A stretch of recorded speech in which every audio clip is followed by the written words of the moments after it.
Wednesday, November 27th. Good morning, Canada. Welcome to Canada AM. Thank you so much for joining us today. We've got lots coming up. Tori Amos is coming up on the show. Just a beautiful, beautiful voice, and we're going to have a chance to sit down and talk to her. Did you know that people generally seem to gain weight over the holidays? What? What does that have to do with Tori Amos, who weighs about 2 pounds? Because we're going to talk about how you can prevent yourself from... How? Well, I think How about not eating lifting a lot? shopping bags and, you know, that kind of thing when you're, you know... I think it's all a state of mind, and we have also coming up Robin Sharma, who, you know, the book, The Monk Who Sold His Ferrari. Do you remember that one? No. Well, this is The Saint, the Surfer, and the CEO, which is just a very fascinating new form of self-help book.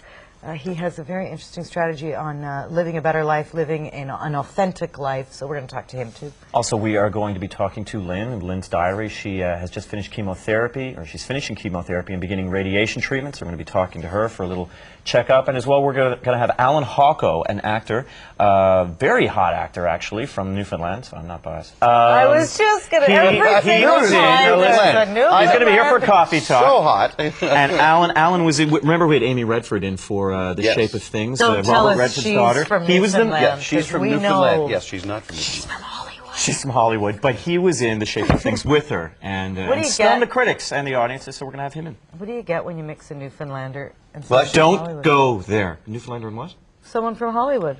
Oh, that's a... That was an award-winning play, wasn't it?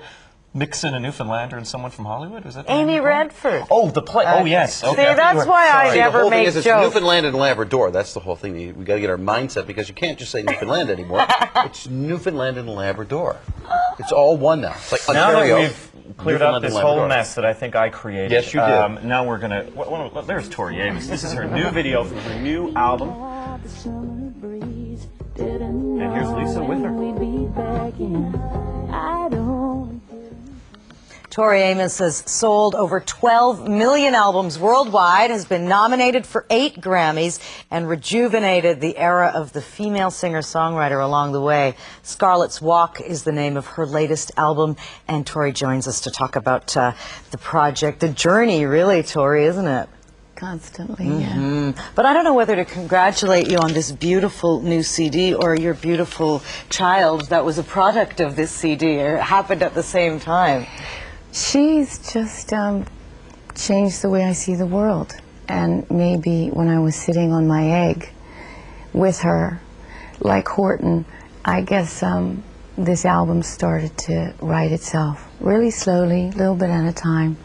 I'd wander over to the piano. I'd waddle over to the piano and play for her inside, and I think that's how it began. Did it force you to become, I mean, because this album really does ask a lot of pretty heavy-duty questions about life in America and what's happened and that sort of thing, was that a result of realizing that you're bringing someone else into the world? Bringing somebody else into a world that a lot of us are questioning, is our country in safe hands? Are those who are they really protecting the soul of our true mother, which is our land? And the Native Americans always saw themselves as caretakers, and that you must mother your mother at a certain point.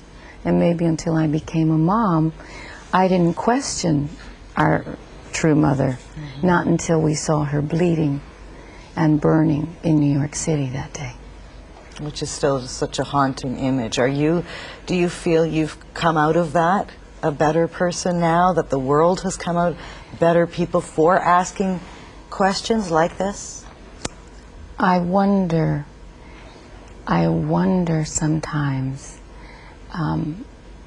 Questions were being asked at the time. I was on the road at the end of September last year, and I was seeing people relating to America differently, Americans. So saying to themselves, well, am I really, protecting her? And who is she really?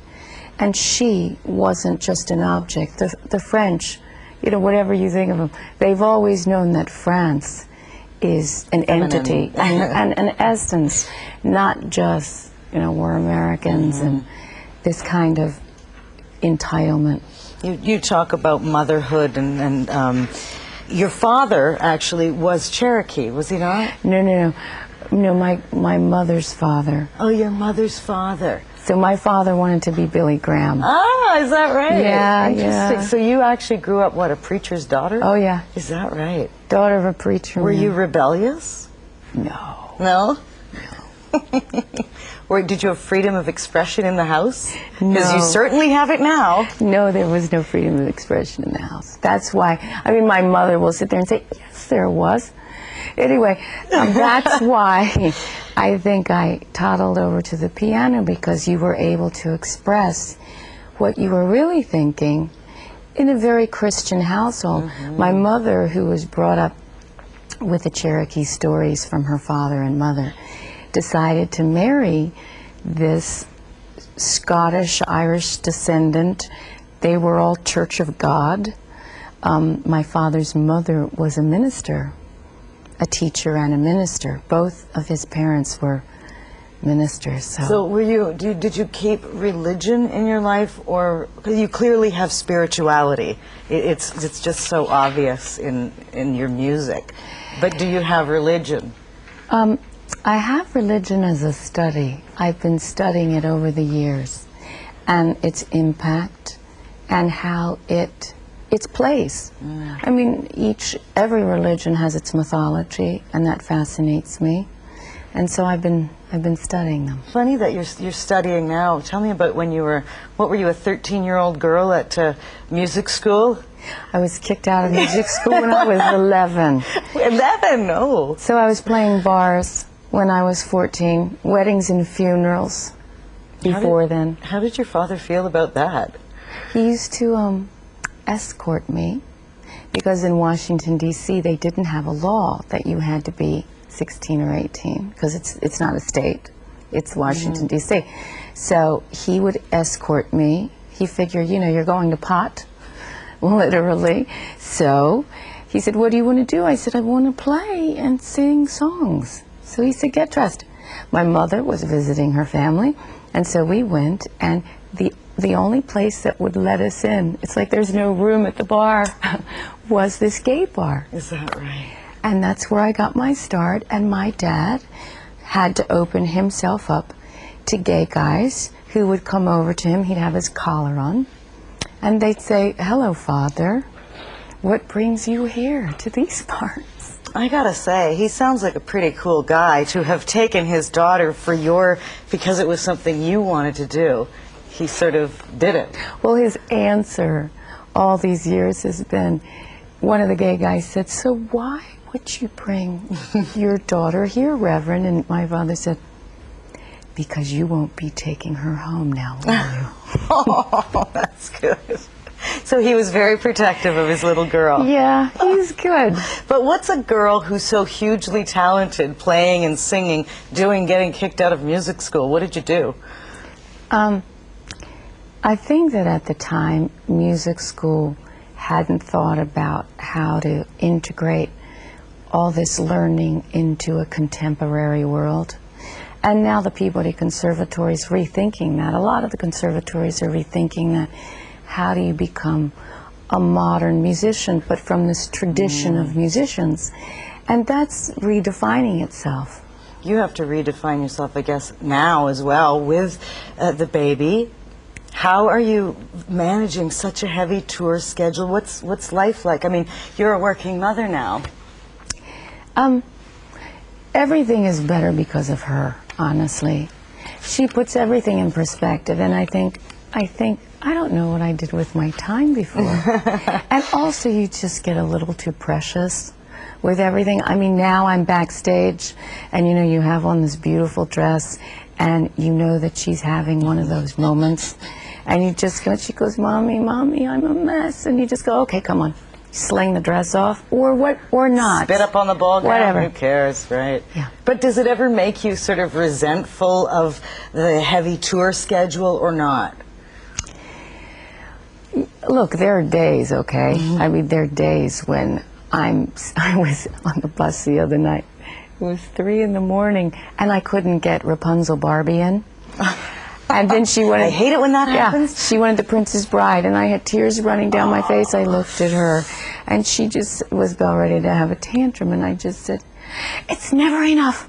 Rapunzel, Barbie, I can't do this anymore. And you do have your moments where you break. But I mean, every mother does. I can just imagine when you add the pressure of.